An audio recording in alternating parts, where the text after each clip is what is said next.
possível compreendermos a religião em toda a sua magnitude, em toda a sua expansão, expressão cultural, em toda a sua força ideológica. Então sim, repito, é possível compreendermos a religião enquanto ferramenta capaz de promover a justiça social. E nesse sentido, dialogamos a religião enquanto esperança. Para tanto, nós iremos passear em algumas das religiões mais expressivas no Brasil. Espiritismo, candomblé, umbanda, o cristianismo, que é majoritário, sobretudo o catolicismo, os evangélicos, que são os que mais crescem no Brasil, dado os últimos censos do IBGE, os evangélicos, sobretudo os pentecostais e neopentecostais, crescem muito. Ou os sem religião, que é um grupo também que cresce bastante. Aqueles que respondem no censo que não seguem nenhuma religião específica. E nesse sentido, nós queremos discutir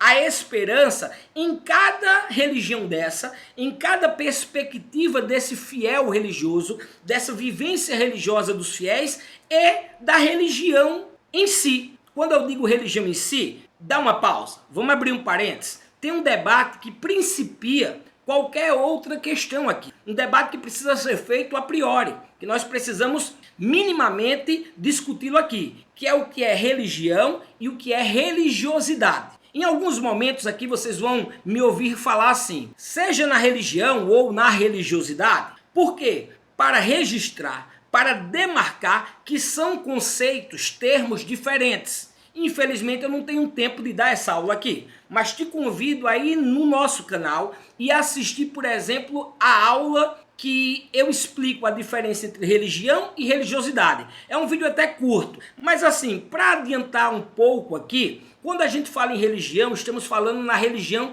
institucionalizada, nas instituições religiosas, na religião tradicional, com doutrina ortodoxa, com seus dogmas, beleza? Religiosidade, estamos falando da vivência espiritual, da vivência de experiências religiosas dos indivíduos, que não necessariamente são a mesma coisa que as religiões ou a religião institucional fala. Vejamos um exemplo. Uma coisa é o catolicismo enquanto religião oficial. Outra coisa totalmente diferente é a vivência religiosa dos fiéis católicos. Pra vocês terem uma ideia, uma pesquisa recente, 47% dos católicos responderam acreditar na reencarnação. Ora, se você é cristão e acredita na reencarnação, há algo de estranho. Não que não possa, viu? Eu não estou aqui para dizer o que é certo e o que é errado. Eu só estou atribuindo aqui essa questão para ilustrar o que eu quero dizer. Porque o cristão acredita na ressurreição, que Jesus ressuscitou, que os cristãos terão uma vida pós-morte, ressuscitarão dos mortos. Enfim, reencarnação não é do cristianismo, mas há aí uma hibridização, uma mistura, um sincretismo religioso. Por exemplo, quando os católicos pegam esse elemento do espiritismo kardecista, para citar um exemplo, e assimilam como próprio do cristianismo. Então, imagine você ser católico, cristão e acreditar na reencarnação. No catolicismo oficial isso é impossível, mas no fiel, o católico que vivencia a fé, ele vivencia na perspectiva dele, de como ele entende a sua fé. Enfim, mais ou menos eu espero que você tenha conseguido compreender que religião se trata da instituição religiosa, das religiões tradicionais. E religiosidade, eu estou falando das experiências vividas pelo crente, pelo fiel, pelo religioso, as experiências religiosas vivenciadas. Isso é extremamente importante para você não sair por aí falando besteira, falando asneira. Quer criticar a religião? Ok, mas saiba o que está criticando. Uma coisa é criticar a instituição, outra coisa é criticar a Dona Maria, que, vamos lá, dando um exemplo do catolicismo, eu não gosto de ficar em uma só religião, mas é o que está me vindo à mente agora e é bom de ilustrar. Tá lá, não adora imagens, mas a Dona Maria se ajoelha na imagem, ela pratica a fé como ela vivencia, como ela aprendeu, não necessariamente como a instituição diz que tem que ser. Só para balizar. Então, repito, cuidado quando for fazer uma crítica ou quando for escrever um texto e não misturar religião com religiosidade. Aqui nós vamos falar de ambas. Religião enquanto esperança. Religião institucional, não somente. As experiências religiosas também. Então, muito comumente, aqui eu vou falar religião, religiosidade, e aí vocês mais ou menos entendam que eu estou falando tanto das instituições religiosas quanto das experiências vividas pelos fiéis. Então esse é o primeiro momento aqui. Separar o que é religião do que é religiosidade e atribuir o seguinte, atribuir a perspectiva de compreendermos a religião enquanto capacidade de esperança, enquanto possibilidade de transformação social. E aí nós propomos então o tema dessa palestra como religião e a promoção, religião e esperança, promoção da justiça social. Então, se você viu o tema aqui e disse, deve ser bobeiro, o Hugo vai falar sobre esperança, fica comigo um pouquinho. Vamos ver como é que eu vou fazer esse trajeto de discutir a religião enquanto possibilidade de transformação da praxis, transformação na prática, na vivência social, transformação, ou melhor, promover, transformando a sociedade visando justiça social, que é a temática de agora. Eu vou perpassar por 3 pontos que eu mostro já, mas no primeiro momento eu irei fazer um grande passeio e te convido a estar comigo nas principais religiões brasileiras, as matrizes religiosas. Vou falar do espiritismo, do candomblé, da umbanda, mas sobretudo do cristianismo, que na nossa sociedade é majoritário, com o catolicismo, com os evangélicos, que crescem muito, são os que mais crescem nos últimos censos, ou até os sem religião, que é um outro grupo que vem crescendo muito no censo do IBGE, que tem medido aí, né, tem contribuído para nós que pesquisamos as religiões no Brasil, o campo religioso brasileiro, a quem tem crescido, quem tem diminuído, e nós estamos acompanhando com muita atenção esse movimento religioso no Brasil. Então eu vou passar por algumas religiões principais para entendermos, compreendermos como cada uma dessas religiões enxerga essa perspectiva de esperança e como assimila a ideia de que a esperança, esperar no sentido de transformar a sociedade. E aí eu vou trazer alguns teóricos importantes para balizar essa aula, para fundamentar essa aula na perspectiva de uma religião enquanto ação transformadora. Mais especificamente, a religião enquanto promoção da justiça social. Então, eu já queria adiantar aqui um primeiro debate. Qual é o debate? Alguns advogam que a religião tem que acabar.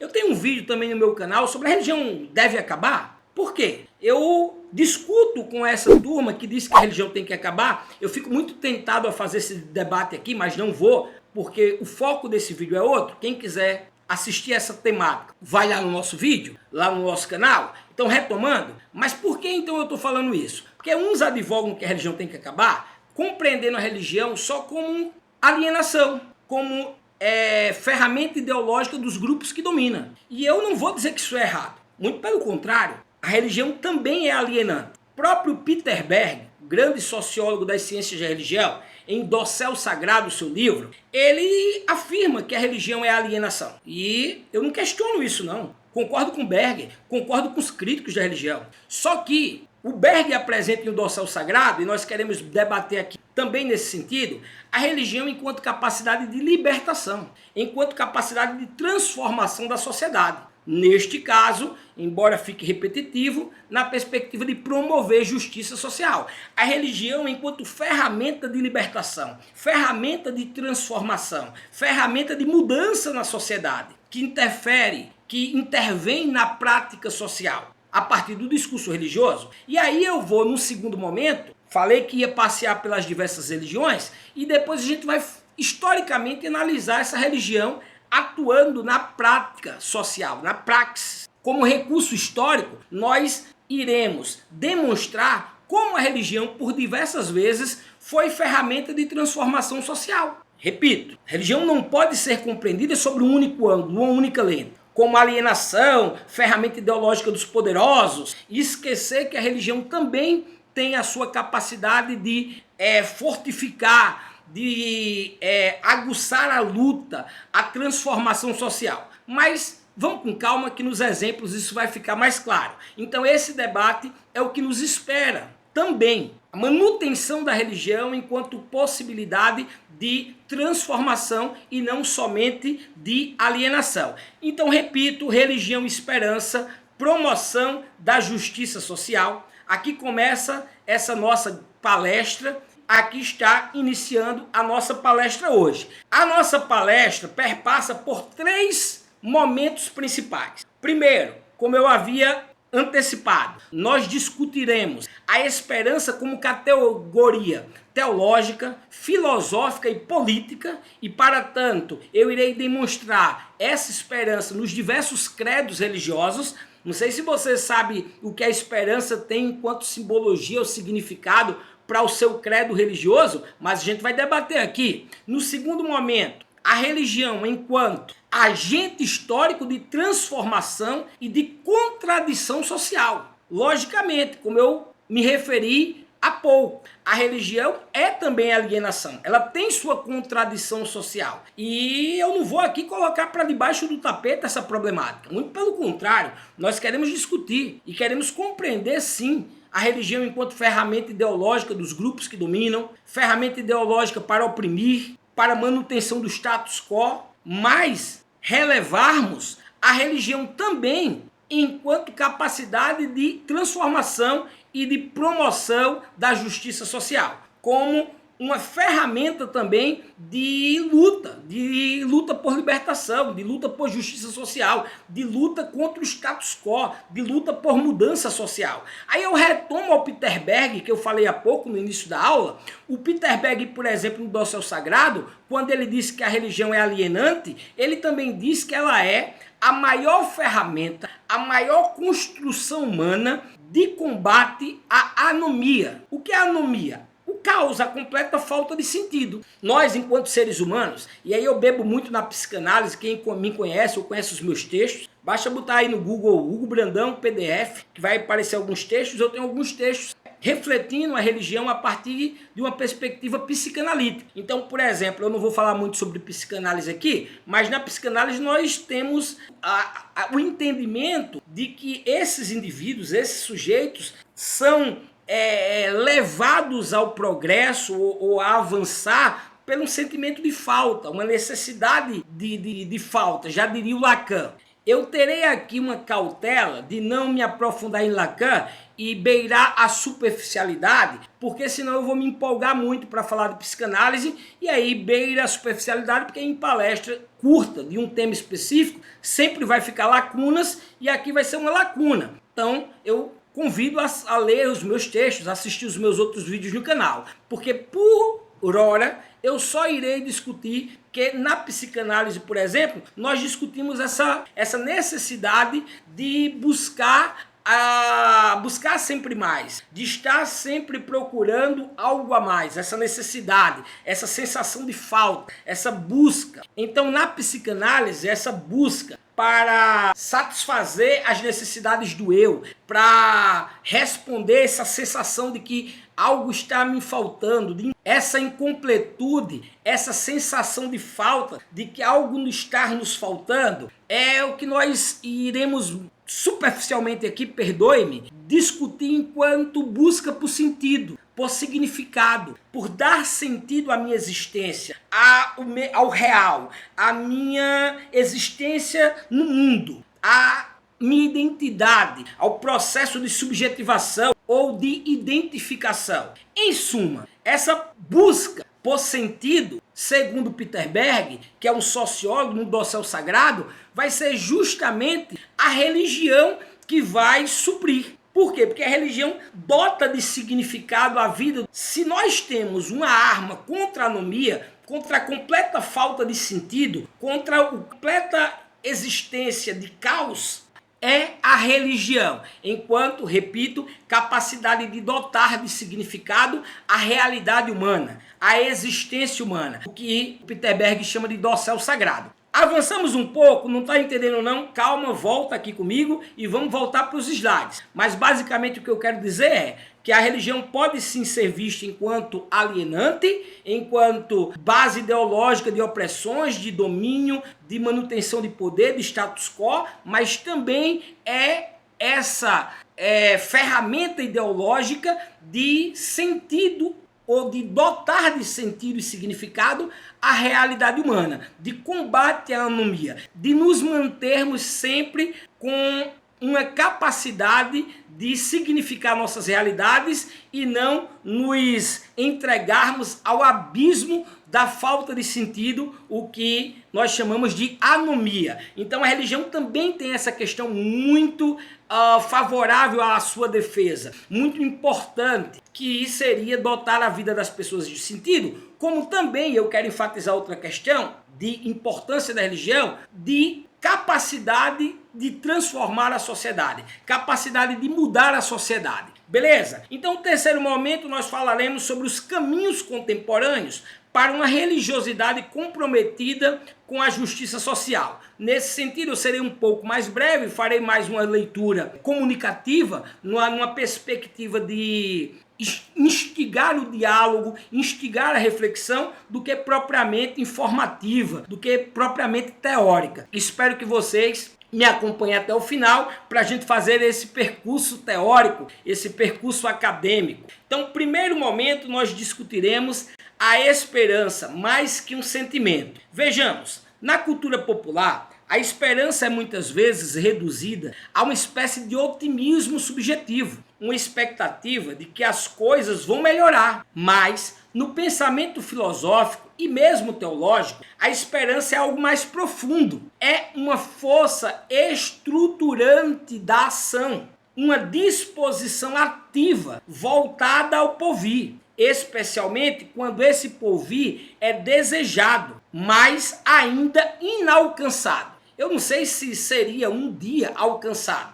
acabado. Me parece que o projeto da humanidade ou do processo de subjetivação do sujeito sempre será ou seria um projeto inacabado, de busca de completude. Mas, não aprofundando nesse sentido, ou neste caminho teórico, o que eu quero enfatizar aqui é compreendermos a esperança enquanto estrutura de ação, enquanto capacidade transformadora, transformação do status quo, transformação do laço social, transformação da vida dos indivíduos, da vida em sociedade e, por assim dizer, na perspectiva de promotora de justiça social. Nesse sentido, eu quero trazer aqui o nosso queridíssimo Paulo Freire, e aí muitos agora podem estar assistindo esse vídeo já virando a cara. Eu não sei como, porque Paulo Freire é o teórico brasileiro, o pensador, o intelectual brasileiro mais citado no mundo. E digo mais, é um dos mais citados mundialmente. Não só do Brasil, um dos intelectuais, um dos teóricos mais citados em todo o mundo, dentre todos os intelectuais do mundo. Paulo Freire é um gênio. Paulo Freire é socialista, é marxista. Ainda que fosse, não seria um problema para mim. Eu quero deixar isso bem claro aqui, porque eu tenho um posicionamento político e não me escondo. Mas quero dizer para você, por exemplo, que tem problemas com socialismo, com comunismo, que falta leitura. Paulo Freire não tem nada de socialista nem de comunista, inclusive ele mesmo diz isso. Ele diz, eu não sou. Ele bebe em outras fontes. Mas é lógico que ele traz uma teorização que nos leva a refletir enquanto classe social que passa por processo de opressão. Sobretudo uma opressão ideológica, uma opressão econômica, beleza? Mas, dito isto, vamos voltar para Freire, porque eu queria trazer o Freire aqui para dar fundamentação e sustentação teórica ao que nós queremos discutir enquanto esperança. Porque eu não quero falar esperança aqui, ou religião enquanto esperança, num discurso vazio, num discurso teológico. E não que a teologia seja vazio, mas não quero fazer menção aqui à esperança metafísica, a uma esperança de um discurso de autoajuda, de autoafirmação. Não! Eu quero discutir com base teórica. E olha aí a fundamentação que eu trago. Freire é preciso ter esperança. Mas ter esperança do verbo esperançar. Porque tem gente que tem esperança do verbo esperar. E esperança do verbo esperar não é esperança, é espera. Esperançar é se levantar. Esperançar é ir atrás. Esperançar é construir. Esperançar é não desistir. Esperançar é levar adiante. É juntar-se com o outro para fazer de outro modo. Esperançar é mudar, é transformar. É fazer a transformação, é intervir socialmente, é intervir na prática social. Repito, não é esperançar do verbo esperar, que o Freire nos exorta ficar aí de braços cruzados esperando a sociedade mudar, esperando a transformação acontecer. Nesse sentido, a religião não é esperança, ela é alienação, como falou Peter Berg e tantos dos seus críticos também. Ou como o próprio Marx dizia, religião é um ópio do povo na perspectiva de conformismo, de conformidade. Enquanto o povo está oprimido, enquanto nós vivemos uma desigualdade abissal, econômica, social, a religião funciona como um ópio, a religião funciona como um conforto, a religião funciona como uma doce ilusão de que a transformação vai se dar por intervenção divina e não por conta da mudança e transformação gerada no seio da sociedade pelos sujeitos sociais, pelos sujeitos religiosos, pelos indivíduos. Então a religião no sentido de esperar, ou a esperança religiosa no sentido de esperar, no sentido de ficar alienado, esperando que Deus desça do céu, que os orixás venham ao nosso favor e mudem a nossa realidade, ela não se aplica aqui no que o Freire nos dá enquanto um conceito de esperança e nem nas religiões que nós iremos destacar daqui para frente. E aí eu vou te explicar bem. Então veja, não é esperar em ficar com o braço cruzado, alienado. Deixa a vida me levar, vida leva eu. Só posso levantar as mãos para o céu, agradecer e ser fiel por tudo que Deus me deu. Lembra dessa música do Zeca Pagodinho? Se não, bota aí no YouTube e vai ouvir essa música. A ideia é, só posso levantar as mãos para o céu, agradecer e ser fiel por tudo que Deus me deu. Deixa a vida me levar, vida leva eu. É um conformismo que não encontra respaldo nessa fala do Freire. Porque esperançar é não desistir. Esperançar é fazer de outro modo, é transformar a sociedade. Então, essa citação aí aguça o nosso debate, Pedagogia da Esperança, do Freire, e eu trago esse segundo momento com Freire, a esperança em Paulo Freire, para que fixemos esse conceito, esse termo de esperança que nós iremos vincular à vivência religiosa. Vejamos, em Freire, a esperança ela não é ingênua. Como ele escreveu em Pedagogia da Esperança, que vimos agora, não se trata de esperar, mas de esperançar. Verbo que aponta para um sujeito que se move, que age, que transforma. A esperança, nesse sentido, é um motor ético-político. Eu diria que é um motor transformador. E, nesse sentido, eu faço a releitura aqui do Paulo Freire, dizendo que a religião, enquanto esperança, é esse motor de transformação ético-político e ideológico, que dota de sentido a vida dos indivíduos e propõe uma transformação na estrutura da sociedade,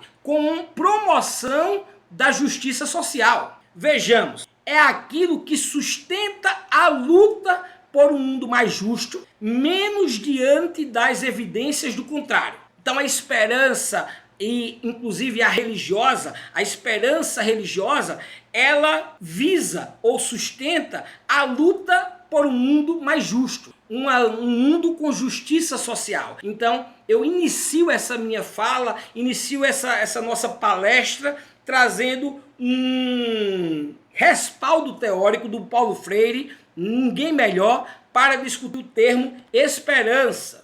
Pois bem, para continuarmos o nosso percurso, vou discutir essa esperança, agora fundamentada em Paulo Freire, nas perspectivas das religiões mais expressivas do Brasil. Não daria para falar de todas, mas eu vou tentar aqui costurar essa discussão passeando pelas religiões, discutindo o conceito de esperança. A primeira delas é a esperança nas religiões afro-brasileiras. Quando eu falo de religiões afro-brasileiras, eu estou falando de uma diversidade de credos religiosos, de expressões religiosas. Mas aqui eu vou me deter a duas em especial, o candomblé e a umbanda. E lembremos, candomblé e umbanda são distintos. É muito comum fazer confusão. É muito comum, por exemplo, praticantes de umbanda dizer que frequentam casa de candomblé ou que praticam candomblé. Mas o candomblé é o culto aos orixás. Trata-se de um culto a divindades, a deidades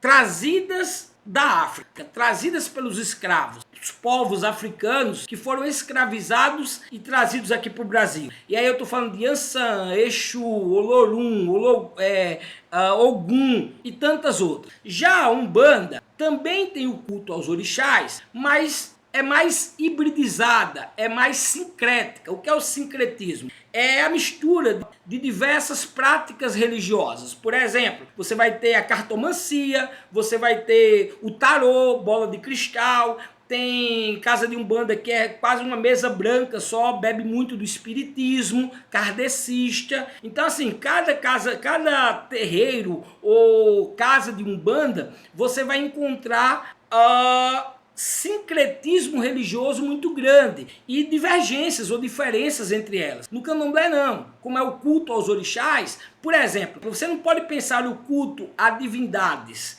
africanas, trazidas da África, com a cigana, com cartomancia, com bola de cristal, porque não são elementos culturais da África. Muito pelo contrário, são elementos europeus. O caboclo, a pombagira, então são entidades da Umbanda, porque não são orixás, não são divindades. Isso causa muita confusão quando a turma vai estudar ou vai se comunicar, inclusive nos próprios fiéis. Hora ou outra é possível perceber uma questão de rusga entre os fiéis e os cientistas da religião, porque nem sempre o que a gente vai estudar e vai descrever é assimilado por quem vivencia a religião, por quem vivencia da sua forma. Então, por exemplo, tem casa de umbanda que tem culto a pombagira, ou tem cartas que não tem nada a ver com a África. E aí se você diz que lá no candomblé é uma casa de umbanda, pode ser que o líder religioso fique chateado, ou os religiosos, mas enfim, a gente não está aqui para dizer o que é certo, o que é errado, ou quais as práticas religiosas corretas e as incorretas. Mas como o nosso compromisso aqui é com a ciência e não necessariamente com os credos religiosos, é preciso fazer essa distinção. Eu sei que é muito superficial para fazer em um curto espaço de tempo, mas eu te convido a assistir o nosso vídeo, Candomblé versus Umbanda, a diferença do Candomblé e Umbanda, porque lá eu vou ter mais condições de explicar, porque terei mais tempo. Aqui eu só vou fazer essa ressalva de que são coisas distintas. Mas vamos lá, do candomblé e da umbanda, as duas principais religiões afro-brasileiras. No candomblé, a esperança é ligada à manutenção do axé, a energia vital, que circula nos corpos, nos ritos, na natureza e na coletividade. A vida é constantemente regenerada através dos orixás, que não são deuses distantes, mas presenças próximas, que participam das alegrias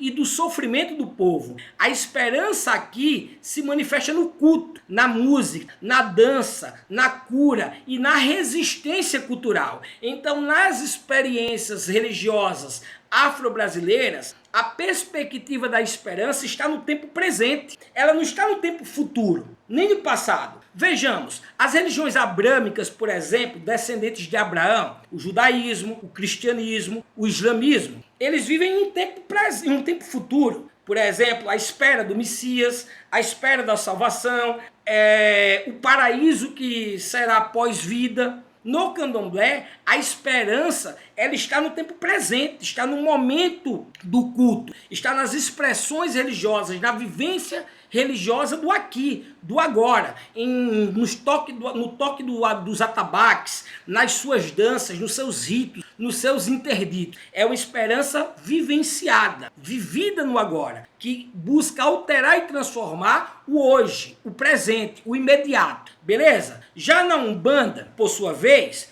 com seu caráter mais sincrético, como eu expliquei, elementos de diversas outras religiões, além das divindades trazidas da África, que nós chamamos de orixá, então ela incorpora, como eu tinha adiantado, elementos do espiritismo, do catolicismo e de tradições africanas, e apresenta uma forma de esperança voltada ao acolhimento dos sofredores, ao consolo dos desesperançados, à abertura de caminhos para os marginalizados. É uma religião da escuta, do cuidado, da restauração, do equilíbrio, especialmente para aqueles que estão à margem da sociedade, que estão na periferia da sociedade.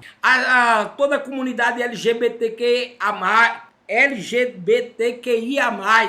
me perdoem se a sigla não foi pontuada corretamente, mas eu estou me esforçando, as comunidades indígenas, as comunidades quilombolas, os povos originários, aqueles que sofrem com desigualdade social, de pobreza extrema. Então, as religiões de matriz afro-brasileiras, que vivem uma esperança do presente, é uma religião, ou são religiões de diversidade, de abraço da diferença, que fazem a esperança, ou o esperançar, tal como nos exortou o Paulo Freire, no aqui e no agora. Uma religião para aqueles que estão às margens da sociedade. Também, essa tradição, ou essas tradições, historicamente perseguidas e estigmatizadas, ensinam uma esperança que resiste, uma esperança que não se curva ao sofrimento imposto, mas que se reinventa em comunidade, em corpo, em rito.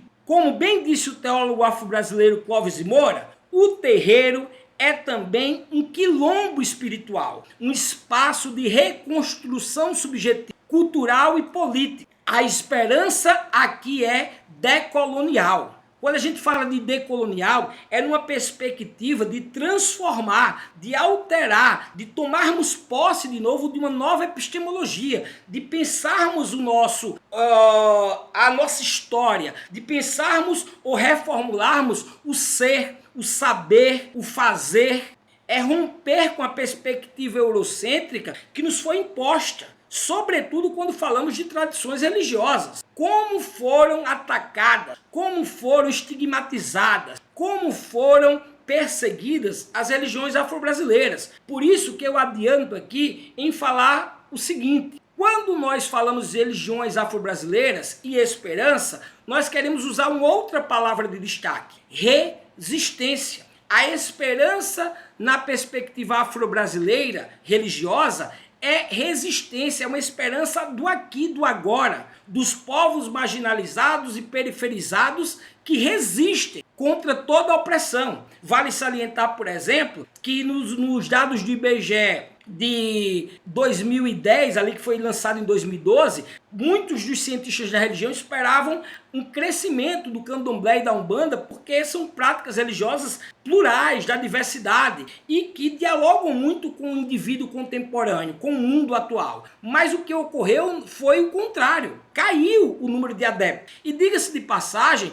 para se ter uma ideia aqui, o número de adeptos do candomblé não é ou não tem sua maioria nos estados mais negros, como por exemplo, erroneamente nós achamos que o candomblé é mais forte na Bahia. O candomblé é mais forte, para se ter uma ideia, as religiões afro-brasileiras, a umbanda também, me perdoe, estou citando as duas, no Rio Grande do Sul. Embora seja uma religião de preto, de negro, dos povos escravizados. É no sul que se registra o maior número de adeptos das religiões afro-brasileiras. É preciso revisar teoricamente o que está acontecendo. Preciso registrar também, nesse sentido, que a religião mais negra do Brasil são os evangélicos. São os evangélicos. Esses mesmos evangélicos, constituídos em sua maioria por negros, sobretudo o setor pentecostal e, mais especificamente, o neopentecostal, ataca o candomblé, a umbanda, demonizando. E isso responde parcialmente pelo decréscimo da quantidade de pessoas, de fiéis, que se autodenominavam do candomblé da umbanda. Mas, como é uma religião ou religiões de resistência que vivenciam a esperança no aqui e no agora, na transformação cultural, O último dado do IBGE, agora que saiu nesse ano de 2025, ano que eu espero que vocês estejam me assistindo, já mostram o candomblé e a umbanda crescendo. Por quê? Porque é uma religião que vivencia a resistência, não espera de braço cruzado, é o esperançar no verbo de transformar, no verbo de esperançar, alterar a sua realidade. Alterar é dar voz aos periferizados. Então, quando o Clóvis Moura diz que todo terreiro de candomblé é um quilombo espiritual, e aí fazendo referência aos quilombos, sobretudo aqui em Alagoas, salve Zumbi, salve Dandara, quilombo dos Palmares, o maior reduto de resistência, o maior símbolo de resistência da luta dos povos escravizados contra a opressão do branco europeu cristão, em sua maioria, é os quilombos. Então todo terreiro é, antes de mais nada, um polo de resistência cultural, ideológica, identitária e religiosa. Daí, quando diz que a religião tem que acabar, eu fico muito puto, porque, por exemplo, pro candomblé e da umbanda, você imagina os negros sobreviverem quase 400 anos de escravidão, sem os seus atabaques, sem as suas crenças, sem os seus ritos religiosos, sem a manutenção da sua cultura, que sobreviveu também por conta dos rituais religiosos. Então, nesse sentido, a religião se mostra como promotora de transformação social, e aqui nós chamamos atenção para a promoção de justiça social, enquanto uma religião com capacidade de esperançar. Mas para não ficar só nas religiões afro-brasileiras, passemos para a esperança no espiritismo, no kardecismo. E aí vale aqui registrar que nós temos a maior comunidade espírita do mundo. E esse espiritismo kardecista de Allan Kardec, ele vai se abrasileirar, se tropicalizar na figura de Chico Xavier, que eu falo daqui a pouco. Vamos dar uma lidinha rapidinho aqui? Já o espiritismo, codificado por Allan Kardec e amplamente difundido no Brasil, também propõe uma visão de esperança orientada pela ética e pela evolução moral do espírito. Para o espiritismo, a existência não se encerra na morte física. A alma prossegue sua jornada em múltiplas encarnações. Olha o que eu falei lá atrás.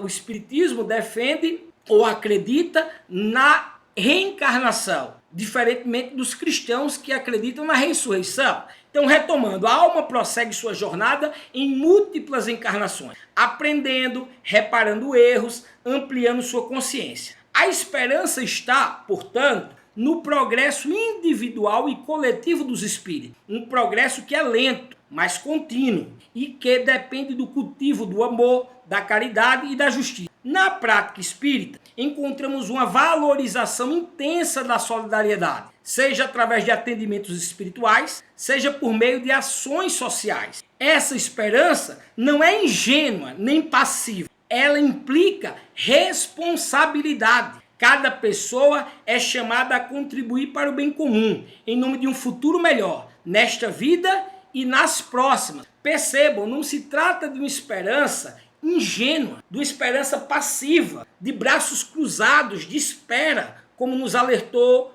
Paulo Freire. A esperança kardecista do Allan Kardec, do espiritismo, é uma esperança que nos chama, nos convida à ação social, à transformação do agora, à mudança, à transformação, seja nesta vida ou nas outras. Não é uma perspectiva de passividade, e sim uma esperança ativa, de transformação. Para dar esse exemplo, eu trago aqui o Chico Xavier. Eu sou suspeito de falar, eu me considero cristão, mas para mim, assim, a liderança religiosa que eu mais tenho uma admiração é o Chico Xavier, seguido ali por Dom Maior de Câmara, que a gente vai falar um pouco sobre, mas o Chico é incrível. O cara podia ser milionário ou multimilionário, só venda de livros. O Chico tem aí, vou chutar por volta de 400 livros psicografados, vendeu que só. Era para ser riquíssimo, mas tudo do Chico foi para caridade. Eu tenho um vídeo aqui falando sobre lideranças religiosas e charlatanismo. Olha, cobra dinheiro, já fique suspeitando. É rico, suspeite, enriqueceu com o discurso religioso. Olha o Chico Xavier, diferentemente, por exemplo, de João de Deus, que também se proclamava espírita. O Chico é um grande exemplo. E olha o que eu trago dele aqui. Ele diz assim: embora ninguém possa voltar atrás e se fazer um novo começo, qualquer um pode começar agora e fazer um novo fim. É a perspectiva de uma mudança subjetiva, individual, mas também de uma mudança a partir desse subjetivo que imputa uma transformação na sociedade. Vejamos ainda no exemplo do Chico. Seu legado vai além das mais de 400 obras psicografadas. Ele encarnou em sua vida cotidiana a ética do amor, do perdão e da caridade radical. Para Chico Xavier, a esperança não é uma espera passiva, mas uma confiança ativa na providência divina e na transformação moral dos indivíduos. Em suas palavras e ações, especialmente junto aos pobres e aos enlutados, ele oferecia consolo, sem dogmatismo, fé, sem intolerância. Seu compromisso com os princípios espíritas, especialmente a reencarnação como oportunidade de crescimento espiritual, fez dele um mensageiro de uma esperança humilde, mas inabalável. A certeza de que, mesmo diante da dor, ninguém está abandonado. Que lindo! Chico Xavier foi e continua sendo um exemplo concreto que a justiça divina opera não por castigo, mas por educação amorosa da alma. Não se trata de uma esperança passiva, mas, pelo contrário, uma confiança ativa na providência divina, mas não é que vai ficar só esperando Deus agir, não. Muito pelo contrário, o que o Chico fez foi ensinar em vida, com seus atos, a sua abnegação, com a sua real e notória dimensão de solidariedade em sua vida de caridade. Por exemplo, poderia ser milionário e viveu a sua vida toda para os outros, para servir, e toda a sua riqueza foi para a caridade. Isso é esperançar na transformação do hoje, no transformar socialmente o status quo, transformar a sociedade, transformar a prática social. Beleza?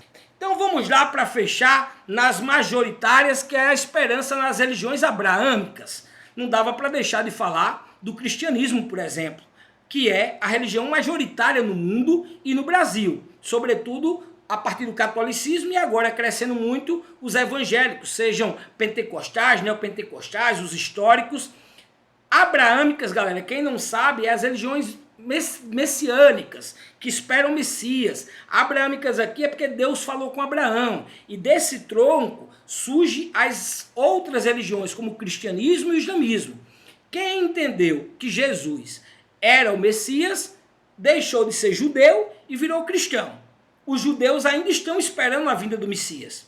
Quem entendeu que o Messias era Maomé, virou maometano ou islâmico. Estou falando do Islã, beleza? Então nós temos de um mesmo tronco 3 grandes religiões: judaísmo, cristianismo e islamismo, e a gente vai falar um pouco das 3. Nas tradições religiosas, especialmente nas abraâmicas, a esperança tem um caráter escatológico. No cristianismo, por exemplo, ela está ligada à promessa de um reino de Deus que não é apenas futuro, mas que já começa aqui, entre nós, na medida que vivemos segundo os valores da justiça, da compaixão e da solidariedade. Percebam, olha que legal aí no cristianismo. E em momento que nós vivemos a contradição da vivência cristã, por exemplo, um lado você tem a teologia da libertação, de outro o evangelho da prosperidade, e eu não abro mão de fazer esse debate aqui. O evangelho da prosperidade, por exemplo, na vivência de uma perspectiva da esperança futura, sem a transformação do social.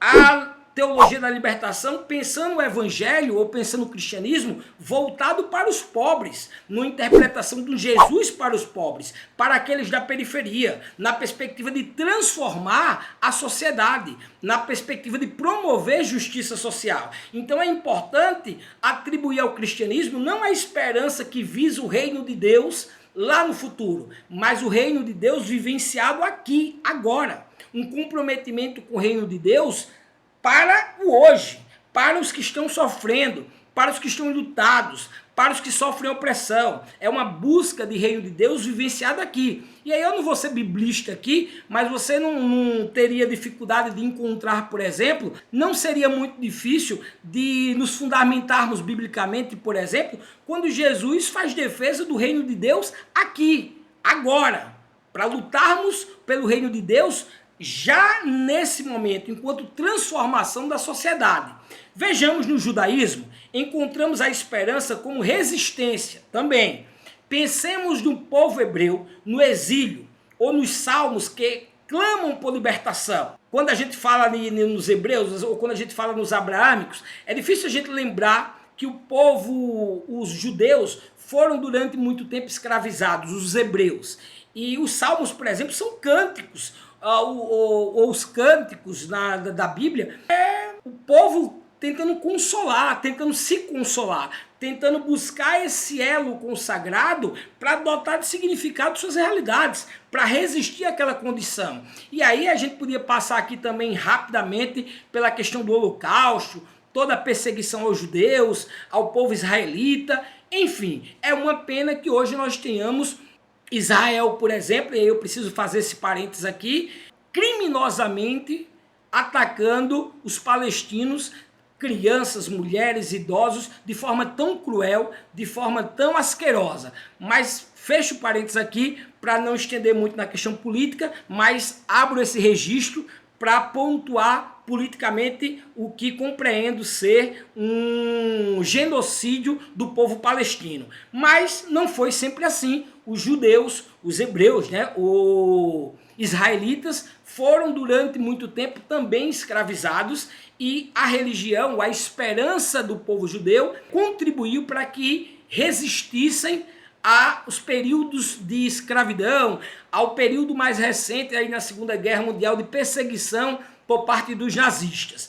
Por fim, no Islã, há também a expectativa de um juízo último, em que a justiça divina se realizará plenamente, uma esperança que inspira os fiéis a viverem de modo justo e piedoso no presente. E aqui eu estou falando dos islâmicos, porque tem um setor dos islâmicos progressista. Assim como as grandes religiões, e aqui eu cito Bourdieu, por exemplo, o campo religioso, a interpretação, a narrativa religiosa está em disputa.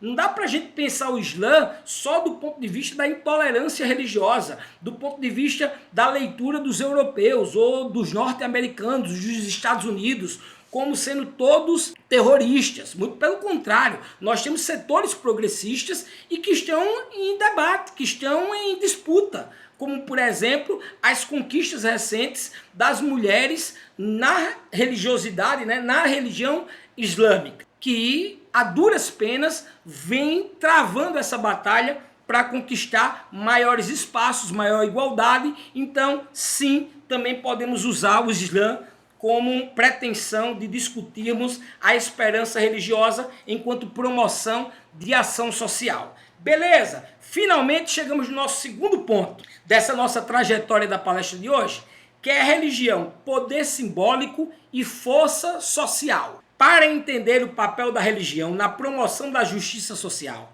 é preciso reconhecer a sua ambiguidade histórica. Percebam que aqui eu não vou colocar para debaixo do tapete as contradições. Vejamos, a religião pode ser, e muitas vezes foi, instrumento de dominação. Justificou guerras, legitimou escravidões, apoiou sistemas patriarcais, foi cúmplice de regimes totalitários, mas também foi fonte de resistência, consolo e libertação. Essa ambiguidade é bem analisada por sociólogos como Pierre Bourdieu, que via a religião como um campo de disputa simbólica.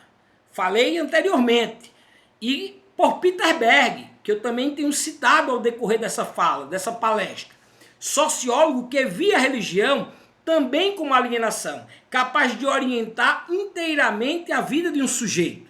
Veja, eu não vou aqui esmiuçar muito esse tópico, mas eu poderia passar horas demonstrando a religião enquanto mecanismo de controle social, enquanto ferramenta de domínio social, de domínio ideológico. Sempre esteve atrelado ao poder, sobretudo se a gente for recorrer à história europeia. Vai pegar da Idade Média para cá, quem funcionava como Estado era a Igreja Católica, na Idade Média Europeia. Depois você tem os Estados absolutistas ali. Quem afirma ou fundamenta o poder do rei é o próprio Deus. Depois você tem as revoluções burguesas e o poder da burguesia está atrelado também a Deus, está atrelado também a uma releitura do cristianismo. Aí basta estudar Max Weber e, por exemplo, essa origem, né, esse crescimento do capitalismo e entender o capitalismo burguês, né, o capitalismo enquanto associação à perspectiva calvinista, à perspectiva do protestantismo. Então sempre nós tivemos a religião ligada aos grupos que dominam e como ferramenta ideológica. A manutenção do poder dos senhores feudais sobre os servos na Idade Média, a manutenção do poder da nobreza sobre a plebe na Idade Moderna, na Idade Contemporânea, a manutenção do poder da burguesia, detentora do capital, contra o proletariado, os trabalhadores, os oprimidos que têm a sua força de trabalho para vender. Então, basicamente, isso eu estou fazendo assim, um recortezinho histórico lá ensino médio. Idade Média, Moderna, Contemporânea, porque se a gente for ver a título de América Latina, por exemplo, a modernidade aqui começa com a colonização. E aí eu faço ressalva para falar lá que a gente fez do candomblé, por exemplo, com uma perspectiva decolonial, de reverter essa lógica europeia, eurocêntrica, e perceber que a modernidade para nós é marcada pelo processo de colonização, de imposição cultural. E por que eu estou colocando isso? Para colocar que eu não vou jogar para debaixo do tapete a religião enquanto mecanismo de opressão, de alienação, de domínio, mas relevar o que falei lá do começo, e se você acompanhou até aqui, seja bem-vindo a esse último momento que nós iremos discutir sobre a religião enquanto capacidade de transformação social, porque os bens simbólicos, o campo religioso está em disputa, a narrativa religiosa está em disputa, como analisa Bourdieu. A alienação da religião, como enfatiza Peter Berg, também é uma ferramenta de luta contra a anomia, porque dota de significado a vida dos indivíduos. Então podemos perceber a religião, historicamente, enquanto instrumento de dominação, que justifica guerras, escravidão. Não dá para a gente esquecer que os negros aqui foram escravizados por conta de uma leitura religiosa também, de que os negros não tinham alma, podiam ser escravizados. Então veja, a religião tem sim essa carga negativa, alienatória, enquanto ferramenta de manutenção de domínio, de opressão, mas também deve ser vista e compreendida enquanto promotora de justiça social, enquanto ferramenta de transformação da sociedade. Para isso eu vou dar alguns exemplos. Então eu vou passar mais brevemente aqui, porque já me alonguei muito, e para não ficar uma aula de história aqui dos movimentos que eu vou colocar, mas vou fazer uma leitura breve. Temos aqui o movimento dos direitos civis nos Estados Unidos, liderado por Martin Luther King, pastor batista, cuja fé cristã fundamentava sua luta contra o racismo. Então veja, a religião enquanto um poder simbólico e força social. Não dá para pensar a luta por igualdade racial contra a discriminação racial dos Estados Unidos sem a argamassa religiosa, sem a contribuição da religião, ou a religião enquanto transformadora, enquanto ferramenta de transformação da sociedade. Basta usar o exemplo de Luther King. Então esse é um exemplo máximo assim para compreendermos a religião e sua capacidade de transformação social. Falei anteriormente da teologia da libertação e leio agora, aqui na América Latina, com nomes como Gustavo Gutierrez, Leonardo Boff, Dom Helder Câmara, que interpretam o evangelho a partir da realidade dos pobres e oprimidos, articulando fé à prática social, a teologia da libertação, somadas, por exemplo, à filosofia da libertação, de Henrique Dussel e outros tantos teóricos decoloniais que lutam pela decolonização ou descolonização. São termos distintos, mas aqui eu não vou trabalhar a distinção deles. Eu vou falar decolonização e descolonização do eurocentrismo, da imposição cultural sobre nós. A teologia da libertação é uma perspectiva religiosa, uma interpretação religiosa, uma vivência religiosa que visa transformar a sociedade a partir do discurso religioso, utilizando a religião como promotora de justiça social, como promotora de esperança. Diversas expressões do islamismo progressista, que falei anteriormente, que destacam os princípios de justiça e redistribuição presentes no Alcorão como base para práticas sociais transformadoras. Não podemos perceber o islamismo só enquanto religião de intolerância, como prática de terror, de terrorismo, como querem nos vender parte do Ocidente. Muito pelo contrário, tem que entender que é um campo em disputa, que o campo simbólico religioso, como Bourdieu nos exortou, está em disputa. E temos setores progressistas dentro do Islã. E mesmo fora das religiões abrâmicas, podemos citar a ação social inspirada por tradições como o budismo engajado, que convida a compaixão ativa frente ao sofrimento coletivo. Enfim, o que todos esses exemplos mostram é que religião, quando vinculada à esperança, ao esperançar, ao transformar, e à ética da alteridade, pode ser uma força poderosa de transformação social. Tá aí, esse registro eu queria colocar bem. A religião enquanto ética da alteridade, e aí eu bebo um pouco no Henrique Dussel, no próprio Gutierrez, no Leonardo Boff. Leonardo Boff é um dos maiores nomes da teologia da libertação no Brasil.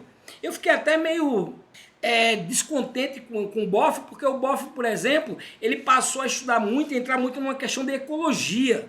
E eu não entendia. Hoje eu quero fazer essa fala aqui me corrigindo publicamente, porque a demanda ecológica hoje demanda tanta luta, tanto empenho nosso quanto a social, porque nós estamos em vias de destruir tudo. O capitalismo não só acaba com o trabalhador em sua subjetividade, em sua vida social. Ele está acabando destruindo o nosso planeta, está destruindo o meio ambiente, a possibilidade de termos futuro. E o Boff está muito nessa pegada e agora eu entendo muito bem. Então veja, seja como for, é entender a religião enquanto uma poderosa força de transformação social. Por isso que ela não pode ser negada.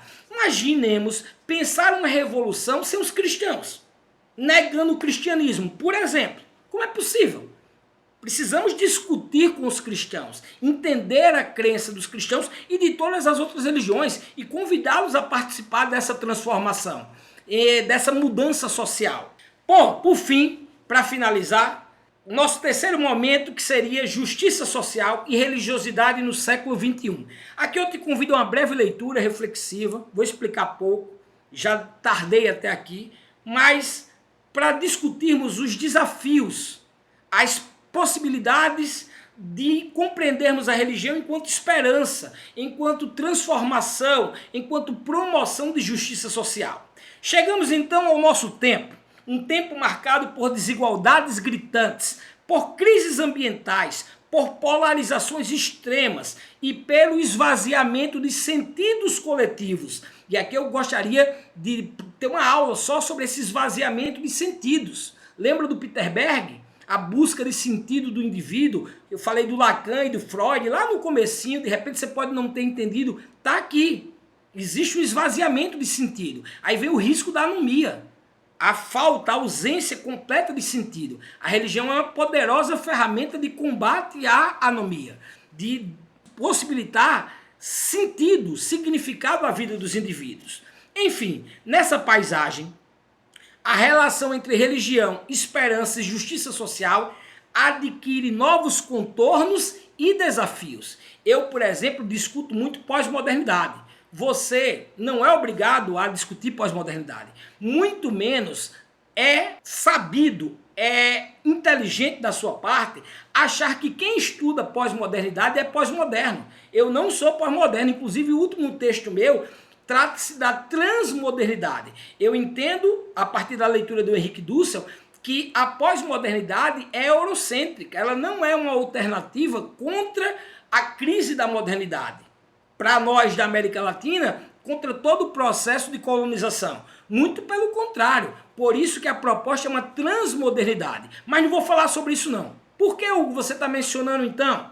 Calma. Porque, por exemplo, essa questão aqui de esvaziamento de sentido, polarizações extremas, desigualdades gritantes, nós trabalhamos com uma condição ou advento da pós-modernidade. E aí quem conhece os meus textos ou quiser conhecer, dá um Google aqui, Hugo PDF, vai encontrar vários textos sobre análise minha da religião em tempos pós-modernos, seja numa perspectiva filosófica, seja numa perspectiva psicanalítica, e eu compreendo que, por exemplo, há uma emergência na contemporaneidade, nesses tempos pós-modernos, os quais eu não concordo, mas estudo, de percebermos a religião enquanto esperança de promover a justiça social e adquirindo novos contornos e novos desafios. Nessa perspectiva, ainda no terceiro ponto, o desafio das religiões nesse contexto neoliberal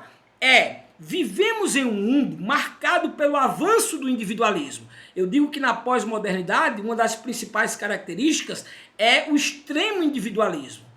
Pelo consumo como valor central e pela lógica do mercado regulando todas as esferas da vida. Nesse contexto, muitas expressões religiosas se tornaram reféns da ideologia neoliberal, desse novo liberalismo. Vendem milagres, promovem teologias da prosperidade, que falei anteriormente, reforçam estruturas hierárquicas e patriarcais. Então a religião também tem sido usada nessa disputa simbólica, nessa disputa de narrativa religiosa, como nos reforça Bourdieu, como teologia da libertação, ou essa venda de milagres, uma religião pautada em responder às necessidades mais subjetivas dos fiéis, mais subjetivas do que eu chamo nas minhas pesquisas de sujeitos religiosos pós-modernos. Na pós-modernidade, esse sujeito individualista, ávido por novas experiências, busca a todo custo experiências que respondam às suas necessidades mais emergenciais, sobretudo de crise de sentido, uma busca por sentido, para dar significância às suas vidas. Porque nós, como nos alertou Bauman, Zygmunt Bauman, seja na modernidade líquida, seja no mau estado da pós-modernidade, nós temos uma sociedade que sai do sólido para o líquido. Ok, não vou falar muito da sociedade líquida no Bauman, da modernidade líquida, mas quero dizer o seguinte, de uma sociedade que era extremamente segura e ganhou liberdade. Quando ganha liberdade, ela perde segurança. Então nós na contemporaneidade ou na pós-modernidade temos liberdade, mas não temos a segurança do mundo pré-moderno. Na pré-modernidade, os indivíduos nasciam e já sabiam a sua classe social, o seu gênero, o seu trabalho, enfim, tinha todas as respostas, a sua religião. No pós-moderno, na realidade ou na condição pós-moderna, esses indivíduos vivem buscando significados, vivem buscando uma identidade, e essa identidade não é herdada da geração anterior, ela é escolhida individualmente. O que isso implica na religião? A religião, então, tem que oferecer uma resposta para cada necessidade individual desses sujeitos. Uma parcela desses sujeitos, no que eu chamo de crise de identidade da pós-modernidade, eles buscam ávidos por experiências religiosas que satisfaçam as suas necessidades mais subjetivas. Surgem aí os novos movimentos religiosos, que a gente pode pensar neles tanto pelo viés negativo, porque são geralmente movimentos religiosos superficiais, pautados pelo hedonismo, por uma busca exacerbada do que na psicanálise nós chamamos de gozo pleno, dessa necessidade de gozo a todo custo, de plenitude, e plenitude não existe. Então movimentos extremamente individualistas, personalizados, como também entendermos que com a pós-modernidade e a crise das metanarrativas, dos mega-relatos, das certezas absolutas, dos dogmas, dá espaço para a diversidade, para a pluralidade, como nos alerta Charles Taylor, por exemplo, em A Era Secular. E esses movimentos religiosos, ou novos movimentos religiosos, são muito bem-vindos e bem vistos porque representam a pluralidade e diversidade religiosa. Então percebam que é um elo muito complexo de ser compreendido. A linha é muito tênue do negativo para o positivo e vice-versa. Mas reforçando o que eu estava querendo explicar, parte desses sujeitos pós-modernos vão em busca dessas experiências. E aí nós temos essa diversidade de experiências religiosas. Uma outra parcela dessa população em crise de identidade, em uma crise existencial, vai buscar respostas na tradição, na segurança da tradição, nas religiões tradicionais, nas religiões institucionais. Beleza? Então vai buscar amparo na tradição. E aí, por exemplo, nós conseguimos explicar o avanço dos fundamentalistas ou dos fundamentalismos religiosos. É essa turma que se depara com a crise de identidade no mundo contemporâneo e vai correr para a tradição, onde tem a segurança da identidade, onde tem a segurança da tradição e abdica da sua liberdade. Então veja como é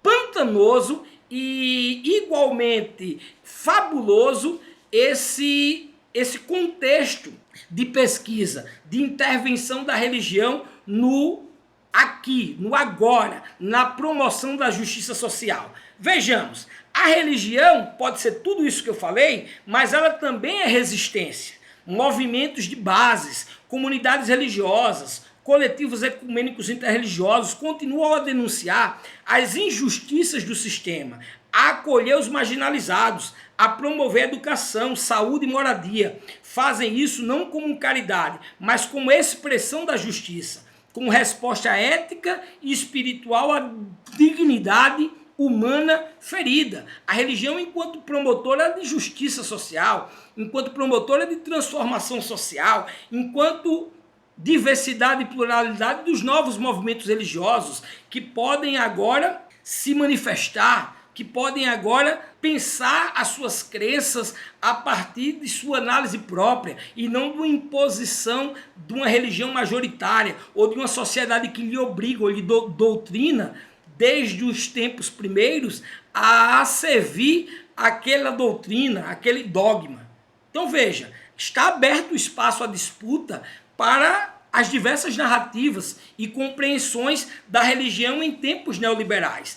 Eu coloquei aqui religiões no contexto neoliberal, mas podia muito bem ser religiões em tempos pós-modernos e tentarmos compreender a diversidade, os desafios e as possibilidades. Desafios são muitos, desde fundamentalismos religiosos, a experiências religiosas hedonistas, a busca das religiões tradicionais em se adaptar aos fiéis, que é isso que está acontecendo, há uma ressignificação, inclusive de Deus. Eu defendo a minha tese, aí tem que procurar os meus livros, os meus textos, ou ir aqui no meu canal do YouTube para entender. Até Deus foi ressignificado. As religiões tradicionais vivem nesse mercado do consumo neoliberal, cada uma buscando fiéis. É um mercado de fiéis, extremamente competitivo, fazendo com que elas tenham que se adaptar. E os fiéis fazem uma bricolagem, como diria Revelegê, Danielle Revelegê. Ela diz o seguinte no Peregrino e o Convertido, que as pessoas, os sujeitos, porque eu chamo de pós-modernos, eles ficam bricolando o que querem de cada religião e constituem a sua própria religião. Ou mesmo se for uma religião tradicional, é o que eu quero dessa religião, a interpretação que eu faço. É uma personalização da fé, uma religião à la carte, uma religião que me sirva só no que eu quero. Beleza? Então vejam como nós temos desafios de compreensão da religião enquanto esperança e transformação da sociedade, porque está posto em disputa a narrativa religiosa, como nos exortou Bourdieu. Por fim, a espiritualidade do cuidado e da ecologia. Hoje também se intensifica uma espiritualidade do cuidado, com o outro, com o planeta, com a própria vida.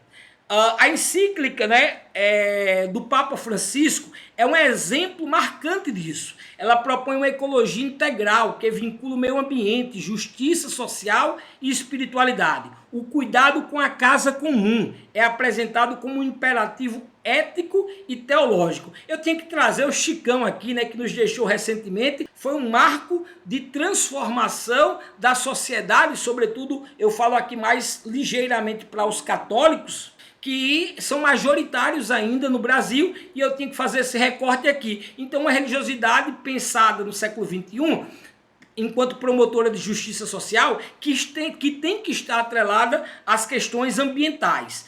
Por fim, o papel da esperança na ação transformadora. Aqui eu proponho mais uma leitura reflexiva, que eu quero dividir com vocês essa leitura, com você que está me assistindo. Voltemos, portanto, à esperança. A esperança não é um refúgio, mas um ato de coragem. É ela que nos permite imaginar o que ainda não é, mas pode vir a ser. É ela que anima os educadores populares, os professores como nós, professoras, os agentes de pastoral, os religiosos comprometidos, os cientistas sociais, cientistas da religião ou das religiões, que não se rendem ao cinismo nem à apatia. A esperança nos move a agir.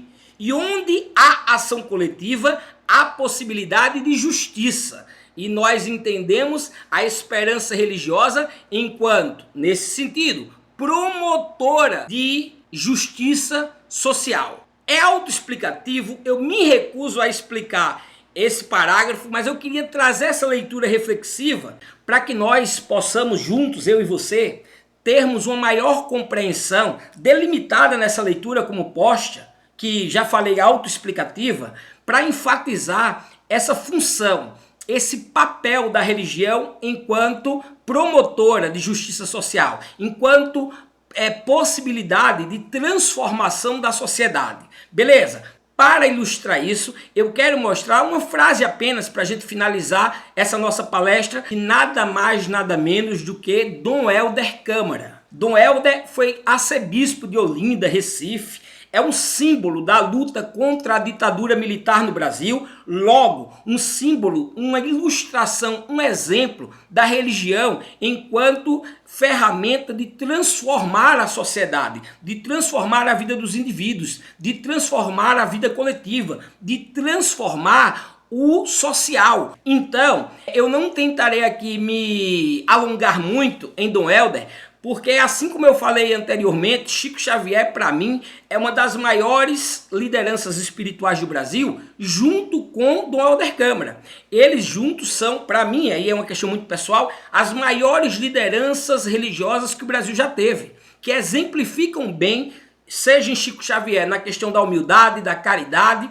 seja em Dom Helder Câmara no enfrentamento contra a ditadura militar, também na questão da humanidade, na questão de enxergar uma ética religiosa muito mais voltada para um Deus de perdão. Eu não vou me alongar muito, porque senão eu falaria demais de Dom Helder Câmara. Só quero contar uma historinha sobre Dom Helder. Ali por volta da década de 70, 80, do século passado, né, do século 20, Dom Helder mandou uma carta para o Papa, dizendo que se o Papa quisesse ter autoridade sobre a igreja, mais autoridade no mundo, autoridade sobre os fiéis, ser exemplo de fato do amor de Deus, exemplo vivo da vida de Jesus, ele precisaria pegar toda a riqueza do Vaticano, toda a riqueza da Igreja Católica e doar aos pobres, e viver enquanto um peregrino, viajando pelo mundo. Isso ia dotar ele de autoridade sobre o povo de Deus. Veja como pensava Dom Helder já naquele momento. É a partir dessa historinha que eu quero que vocês analisem comigo essa frase de Dom Helder Câmara, que vocês podem encontrar ou ter lido já em algum meme do Instagram, em alguma publicação, é muito conhecida, mas ilustra bem o que eu quero falar nessa aula. Então vejamos. Quando dou comida aos pobres, me chamam de santo. Quando pergunto por que eles são pobres, me chamam de comunista. Se eu estou levando uma sopa, fazendo caridade, que normalmente é uma caridade seletiva, é esperando um bem maior, aí está tudo bem. E eu não estou falando contra a caridade das religiões, muito pelo contrário.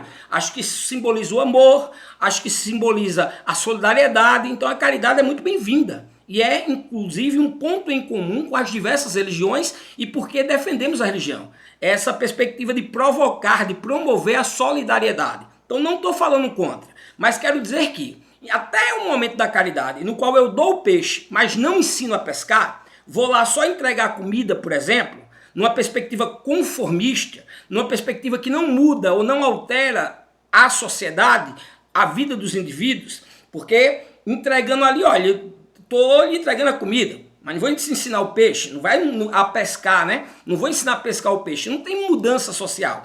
Até aí tá ok, até aí beleza, mas quando então eu pergunto o porquê da pobreza, por que existem pobres, por que nós vivemos com a fome, por que tem tanta desigualdade social no mundo, por que aquelas pessoas estão precisando de comida, estão precisando de uma sopa, estão precisando ser assistidas por alguém. Então, quando eu pergunto o porquê da pobreza, aí sim, já me acusam, já não gostam, já não sou um santo, eu sou um comunista, um socialista, um esquerdista, porque estou fazendo ou levando as pessoas a pensar ou pensarem, porque estou provocando ação crítica, ação reflexiva, porque eu estou questionando o status quo, questionando a sociedade tal como ela é, porque eu estou perguntando o porquê da desigualdade social, provocando pensar. Então, tem até um meme muito conhecido que cabe bem aqui nesse debate, ou nessa apresentação de Dom Helder, que é Jesus.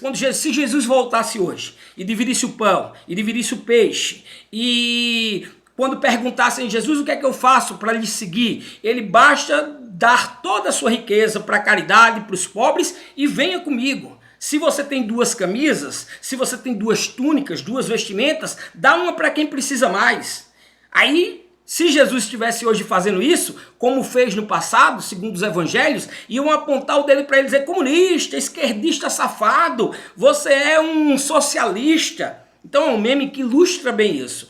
Por quê? Porque nós compreendemos a religião não somente como uma perspectiva de esperança na atitude de esperar, de ficar parado esperando Deus, de conformidade, de conformismo. Muito pelo contrário, enquanto esperança numa perspectiva de esperançar, de agir na transformação da sociedade, agir na transformação dos indivíduos.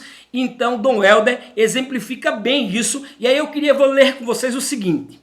Essa frase de Dom Helder Câmara, que a gente acabou de ler, ela resume o incômodo que a verdadeira espiritualidade provoca, o incômodo que a verdadeira religiosidade provoca. Ela desestabiliza, questiona, interpela. A religião, quando fiel ao seu núcleo mais profundo, não é instrumento de conservação, mas de conversão do mundo, das estruturas e de nós mesmos. A esperança nesse horizonte é fé em movimento e a justiça social é sua expressão mais concreta. Repito, a religião ela provoca, ela desestabiliza, ela questiona, quando pensada enquanto ferramenta de transformação social, enquanto pensada sinônimo de esperança, religião e esperança, pensada no esperançar de agir socialmente, de agir no dia a dia, de agir no tempo presente, de alterar a sociedade, alterar a vida dos indivíduos, de mudança. Então a religião nesse sentido, religião e esperança, religião enquanto promotora da justiça social, é a que nós queríamos discutir, dialogar com você que está até agora nesse vídeo aqui, e eu me recuso a explicar mais esse parágrafo, porque ele é autoexplicativo. Eu só trouxe ele para que nós, assim como o parágrafo anterior que eu li, tivéssemos uma maior compreensão dessa provocação que é a religião, dessa possibilidade de transformação social que é a religião, da religião enquanto esperança. Espero que vocês tenham gostado, espero que acompanhem os meus outros vídeos. Se chegou até aqui, dá o teu like e não deixa de se inscrever, vai aqui, se inscreve logo, comenta à vontade, pode criticar, pode sugerir novos vídeos e compartilha esse vídeo com os grupos de WhatsApp, com outras pessoas que precisam dessa palestra, dessa mensagem, desse estudo. Um forte abraço a todas e todos.